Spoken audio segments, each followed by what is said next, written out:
अस्सलाम वालेकुम। इस वक्त मैं मौजूद हूँ गोंदी वेरे में और यहाँ पे मौजूद होने की बड़ी एक इंटरेस्टिंग रीज़न है। हमने नवंबर में अपनी फ़र्स्ट एपिसोड श्रीनगर स्ट्रीट की अपलोड की थी, तो उसको देख के मधु चड्ढा साहब इंडियन है, उन्होंने हमें कमेंट किया और कहा कि जी बहुत खुशी हुई आपकी ये वीडियो देख के। इचरे से हमारा भी ताल्लुक़ है। मालूम किया तो पता चला कि उनके जो ताया जी हैं वो पार्टीशन के वक्त यहीं पे थे और 53 में ये इचरे से वो कूच किया उन्होंने इंडिया की तरफ। तो वो बड़ा खुश हुए हमारी वीडियो से। उन्होंने कहा जी मैं आपको एक एड्रेस देता हूँ, ये वहाँ पे मेरे ताया जी रहते थे गोंदी वेरे में, तो आप वो ज़रूर दिखाइएगा। तो बस इसी सिलसिले में वो आए हैं। ये मैं तख्ती भी दिखाता हूँ जो ये है। ये तो हालिया दौर की तख्ती है जो हाउस नंबर 25 और street number 104 Gondi vera main बाज़ार इचरा लाहौर है।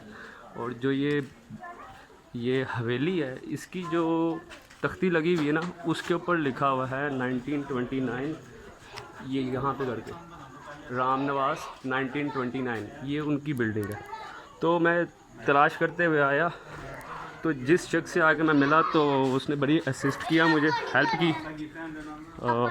ये भाईजान शुएब साहब, इन्होंने काफ़ी मदद की और इनसे आके मैं इत्तेफाक से मिला और यहीं पे बातें हुई और बातें में पता चला कि हम सही जगह पे, जो उन्होंने चड्ढा साहब ने एड्रेस बताया हुआ था, गोंदी वेरा गली नंबर 110। तो फिर मालूम करते हुए आए शुएब साहब, हम आगे गए हैं, तलाश किए थे और मकान नंबर 4 भी हमें मिल ही गया। वो गली के दूसरी तरफ है, ये उसकी बैक साइड है, हम उसकी दूसरी तरफ से जाएंगे रास्ता। ये तंगो तरीक गलियाँ लाहौर की एक रवायती है, हुस्न है।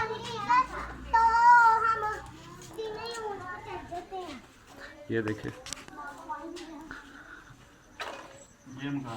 ये मकान, ये उसकी दूसरी साइड है।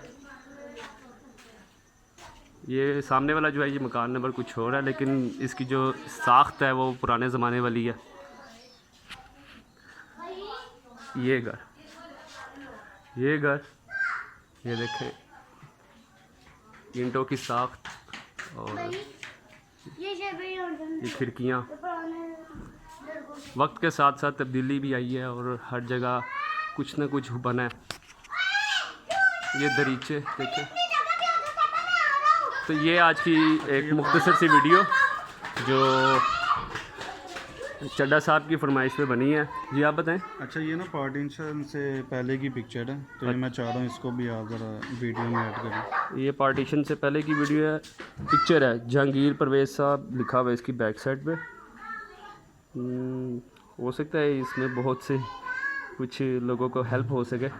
जैसे हमारी ये एक रैंडम सी एक वीडियो जो पहुंची USA तक, वहाँ से मधु चड्ढा साहब ने उसको देखा और बाकायदा बताया हमें कि 1953 में यहाँ पे उनके ताया जी रहते थे और कहते थे बकौल उनके यहाँ पे के लोगों ने बड़ी प्यार मोहब्बत दिया उन्हें। और पार्टीशन के वक्त जो हालात थे उसके बावजूद उन्होंने उनको कहा कि आप यहीं पे रहें, हम आपकी हेल्प वगैरह करेंगे, और वो यहीं पे रहे। और 53 के बाद वो फिर यहाँ से गए। सही, नेक्स्ट वीडियो तक जुड़े रहे हमारे साथ, इंशाल्लाह फिर मिलेंगे।